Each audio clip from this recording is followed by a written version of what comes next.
తెలంగాణ ప్రజల అస్తిత్వ కేతనం బోనాల పండుగ.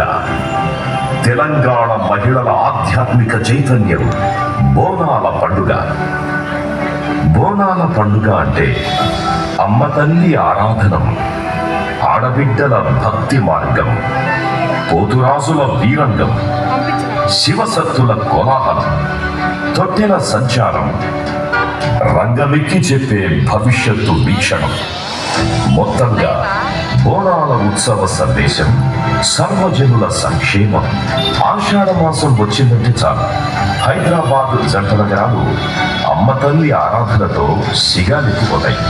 కుల మత ప్రాంత వర్గ వయోభేదాలు లేకుండా ప్రజలంతా అమ్మవారి గురికి దారిపడతారు. మట్టి కుండల బోనాలను తలకెత్తుకున్న ఆడబిడ్డలంతా ఊరేగింపుగా శ్రద్ధాభక్తులతో కదులుతారు.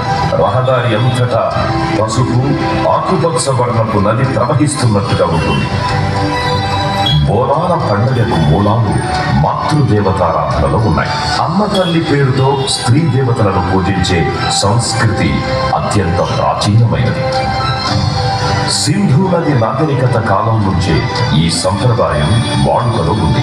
అలాంటి ఆచారం దక్షిణాదిలో ద్రవిడ సంస్కృతిలో అంతర్భాగమై తెలంగాణ నేల మీద కూడా వందలాది ఏళ్ల నుంచి కొనసాగుతూ వస్తుంది.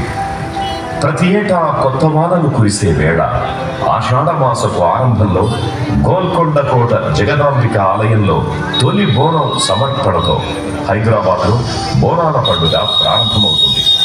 సికింద్రాబాద్లోని ఉజ్జయిని మహంకాళి ఆలయానికి ఒక ప్రత్యేక చరిత్ర. 1813వ సంవత్సరంలో సికింద్రాబాద్ ప్రాంతంలో కలరా వ్యాధి ఎంతో మందిని పొట్టన పెట్టుకున్నది. అప్పుడు సికింద్రాబాద్కు చెందిన సొరటి అప్పయ్య ఉజ్జయినిలోని మహంకాళి అమ్మవారిని సందర్శించి ప్రజలను కలరా వ్యాధి నుంచి కాపాడితే సికింద్రాబాద్లో విగ్రహ ప్రతిష్ఠ చేసి పూజలు నిర్వహిస్తానని మొక్కుకున్నాడు. కలరా వ్యాధి తగ్గడంతో 1815లో అమ్మవారిని ప్రతిష్ఠ చేసి ఉజ్జయిని